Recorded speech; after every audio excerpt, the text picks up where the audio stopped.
ಆತ್ಮೀಯ H16 news ಅರ್ಥ ಸೀತಾರಾಮ್ಗೆ ಸ್ವಾಗತ. ನಾನು ನಿಮ್ಮವ MI ಅಥವಾ ಮಲ್ಲಪ್ಪ ಜೋದರ್. ಆತ್ಮೀಯರೇ, ಇತ್ತೀಚೆಗೆ ಪ್ರಿಯಾಂಕಾ ವಾಡ್ರಾ ಅಥವಾ ಪ್ರಿಯಾಂಕಾ ಗಾಂಧಿ ಸುಪ್ರೀಂ ಕೋರ್ಟ್ ಮೇಲೆ ನೇರವಾಗಿ ಆರೋಪ ಮಾಡಿದ್ದಾರೆ. ನೈಜ ಭಾರತೀಯ ಯಾರು ಎಂಬುದನ್ನು ಸುಪ್ರೀಂ ಕೋರ್ಟ್ನ ಗೌರವಾನ್ವಿತ ನ್ಯಾಯಮೂರ್ತಿಗಳು ನಿರ್ಧರಿಸುವುದಲ್ಲ. ನೈಜ ಭಾರತೀಯ ಯಾರು, ನಿಜವಾದ ಭಾರತೀಯ ಯಾರು, ಇಲ್ಲ ಅಲ್ಲ ಅಂತ ಹೇಳಿದ್ರೆ ಇವರು ಯಾರು, ಅದು ವ್ಯಾಖ್ಯಾನ ಮಾಡೋಕ್ಕೆ ಇವ್ರಿಗೆ ಯಾರು ಹಕ್ಕು ಕೊಟ್ಟರು ಅನ್ನುವಂಥ ಮಾತನ್ನು. ಈ ಮಾತಿನ ಜೊತೆಗೆ ವಿಶೇಷವಾಗಿ ಮತ್ತೊಂದು ಮಾತು ಹೇಳ್ತಾ ಇದ್ದಾರೆ. ಪ್ರಿಯಾಂಕಾ ವಾಡ್ರಾ ಅವರು ಪ್ರಶ್ನೆಗಳನ್ನು ಕೇಳ್ಬೋದು, ಸರ್ಕಾರಕ್ಕೆ ಸವಾಲು ಹಾಕ್ಬೋದು. ವಿರೋಧ ಪಕ್ಷ ನಾಯಕನ ಕರ್ತವ್ಯ.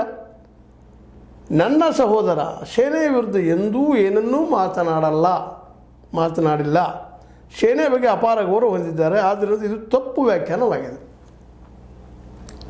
ನಿಮಗೆ ಗೊತ್ತದೆ, ಈಗಾಗಲೇ ಸುಪ್ರೀಂ ಕೋರ್ಟ್ನಲ್ಲೇ ನಮ್ಮ ರಾಹುಲ್ ಗಾಂಧಿ ಅವ್ರನ್ನ ಏನಪ್ಪ ಅಂದರೆ ಟೀಕೆಗೆ ಒಳಪಡಿಸಿದ್ದು, ಜೊತೆಗೆ ನೀವು ನೈಜ ಭಾರತೀಯನ ಅಥವಾ ದೇಶದ್ರೋಹಿನ ಅನ್ನುವಂಗೆ ಮಾತಾಡಿದ್ದು ಭಾಳ ಚರ್ಚೆ ಆಗ್ತಾ ನಡೆದ.